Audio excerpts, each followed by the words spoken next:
Everything is forgotten in time. Empires fall.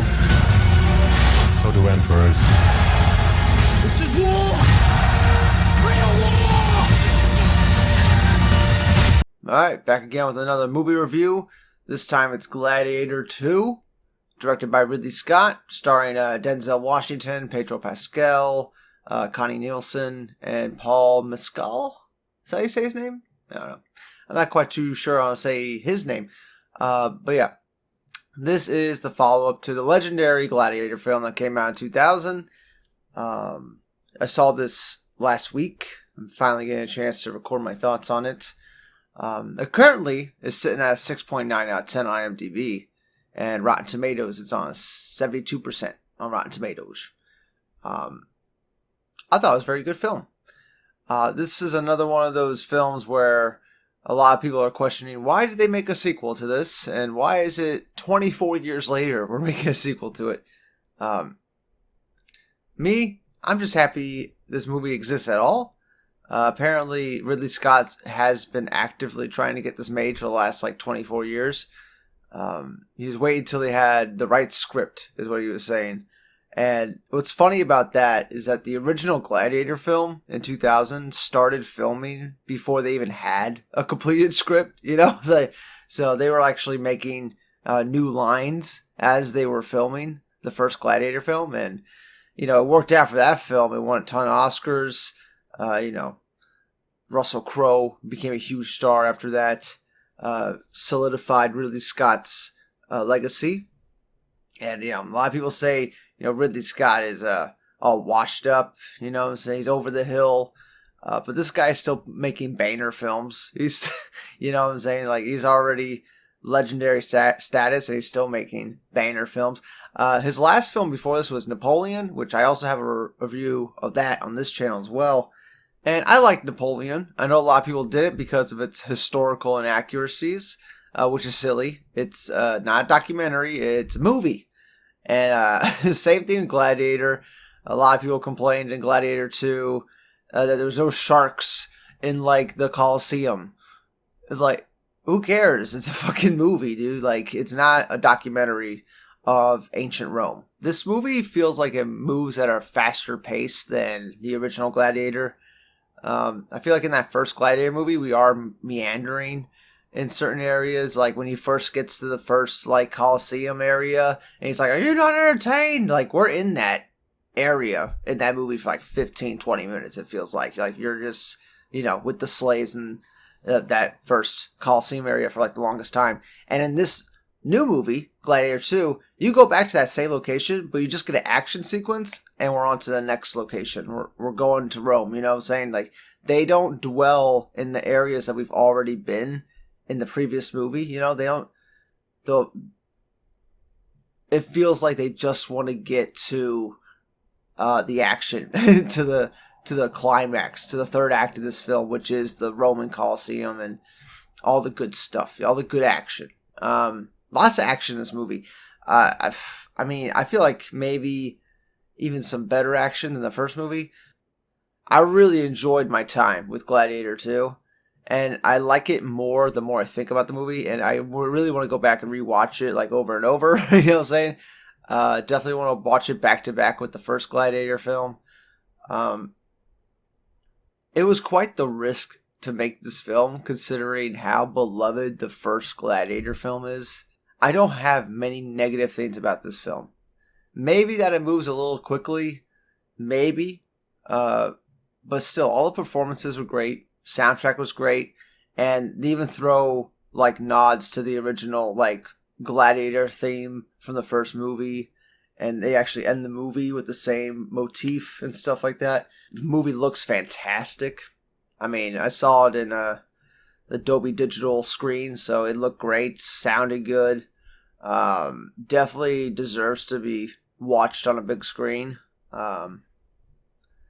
Yeah, man, nothing negative really to say about the film, which is, I'm a little shocked it has a 72%. I get that it would never reach the heights of the first movie, because that first movie was really just lightning in a bottle. They got kind of lucky, Yes, very talented people were working on that film. But still, like, they started making that film without a script. You know what I'm saying? Like, they didn't know if the movie was going to turn out good or not with that first Gladiator movie. And it came out as one of, like, the best films of all time, winning countless awards. And then they take another risk and make a sequel 24 years later. Hats off to them. They did a fucking great job.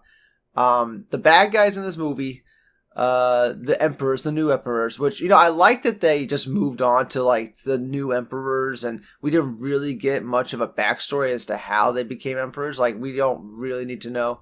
They're just the new emperors. I like that. I like just getting into the story and stuff and getting into the world. And, like, you don't have to explain every little thing. That's another thing I kind of like about the movie a lot. There isn't really too much over-explaining in the movie. Like, you're just in the world. You're in the Gladiator world. You're a gladiator in the Gladiator world. Like I like it. There's a heavy focus on the actual, like, Colosseum and gladiatoring, you know, in this movie. There's quite a bit of focus on that. And it really feels like some of the movie is just like, we're going to have some talking bits, but we're really just trying to get back to the Colosseum. Like, it really feels like that for most of this movie. Which is fine by me because the action's so good and it looks so good. And that's not to say that, you know, the talky bits are bad. I actually think it's a very good dialogue, very good delivery, very good actors. You know what I'm saying? Denzel Washington's Denzel Washington. And the turn he makes and becomes the actual villain of the story was great. Seeing Denzel being a flamboyant, you know, ancient Roman, you know, backstabber type dude, like, was great. He really was a standout in the movie. I wouldn't be surprised if he got nominated for something. And even Pedro Pascal. I mean, god damn, Pedro Pascal. I love that man. Pedro Pascal needs to be in everything. Alright? I'm making a petition. Put Pedro Pascal in everything. He's just so good. And, you know, that newcomer lead actor, he held his own. I really recommend the film. If you've loved the first Gladiator film, this one's not going to let you down. It's putting you right back in that world. And they really haven't done anything with Gladiator for, like, the last 2 decades, when you think about it. You had the Gladiator movie. It came, and we all still talk about it to this day. And there really wasn't any, like, TV series or, you know, spin-offs or anything like that. And now you finally get a sequel. And now it seems like you might get a third movie, and there might be, like, more stuff coming with it. Because it made a good amount of money. It's approaching $400 million worldwide. And, I mean, I bet its production budget was huge. Because some of these sets are fucking massive in Gladiator 2. Like, they built, like, almost the entire first level of the Colosseum. You know what I'm saying? Before they started adding the green screen walls. So, huge sets. The credits of the movie, like, the sculptors and painters, was, like, a wall of names. Like you would see for, like, VFX artists and stuff like that. Wall of names. The lighting was very good in this movie too. Color schemes were very good. Color theory all over the place. I do love me some color theory. It was very good. It didn't feel like they just threw this movie together. You know what I'm saying? It really felt like they took their time trying to craft a narrative that would be worth it, you know, would be worthy of the first Gladiator movie. And, you know, it's hell of a risk to, you know, take a beloved film like that and just make a sequel all these years later. But they went about it the right way, I feel. And I feel like every time somebody watches Gladiator, they're not going to have a problem putting on Gladiator 2 and getting some more of your Gladiator fix, you know? It's not a stain on the franchise. And I think that's its biggest accomplishment. You know, the more I'm thinking about it, like, it could have been so bad that it could have ruined the first movie, and that's not the case at all. It's actually very, very good. That's it. I was gushing about the movie a little bit. That's pretty much my review. I'm just gush. Loved all the actors in it. Loved all the twists and turns in the movie, especially with Denzel Washington's character. So good. And if people, they love to complain about historical inaccuracies, which is so annoying. Because it is a fucking movie. You know what I'm saying? It's supposed to be entertainment. It's supposed to be not real. You know what I'm saying? It's not a documentary. This is not the real footage from ancient Rome.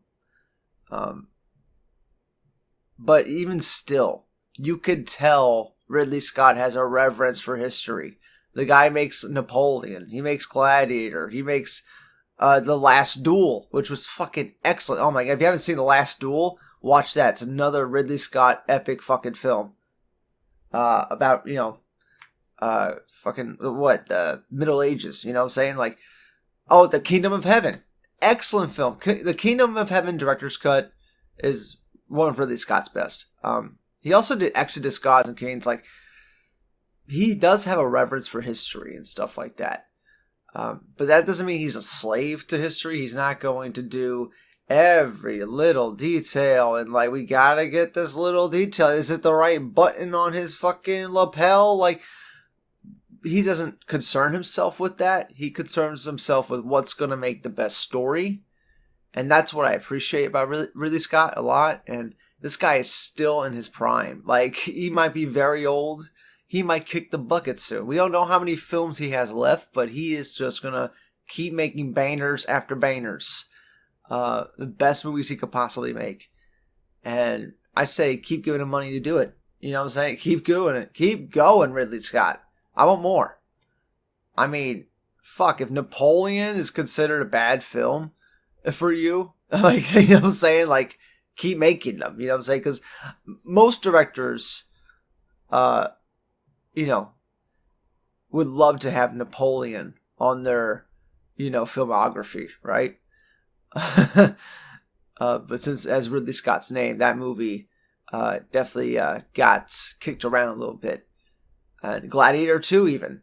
A lot of, people, it has mainly positive reviews, but a lot of people are going after Ridley Scott again. He's past his prime. He can't make good films anymore. And it's just like, are we watching the same things?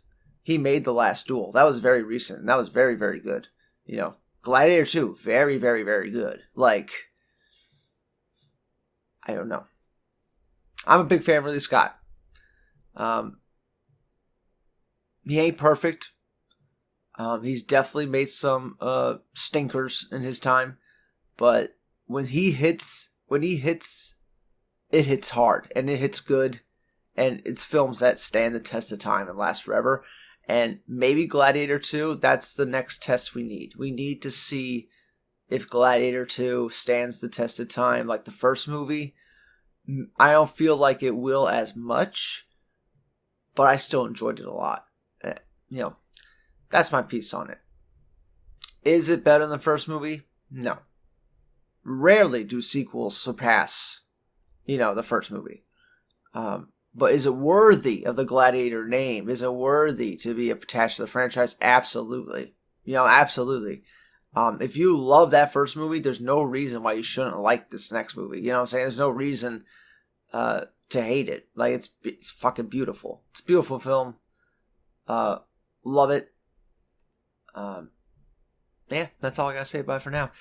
Comment below and let me know if you've seen Gladiator 2. Did you like it?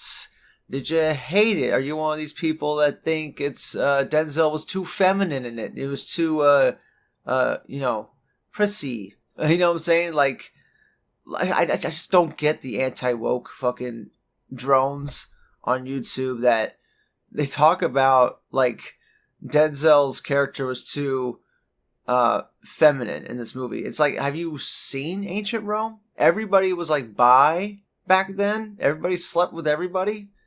You know what I'm saying? That was the culture back then.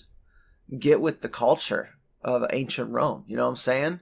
That's how people acted. Very like frothy. I don't know. What's a better word than gay? What's a better word than gay is what I'm trying to figure out, but I don't know. Stay in school, kids. I'll see you all in the next one. It'll probably be the Wicked review or some other movie review. I also saw Wicked. Very good. My girl liked that one a lot too, but I'll go Gladiator any day. All right, guys. We'll see you on the next one. Bye-bye. The odds are against you. The odds are always against me.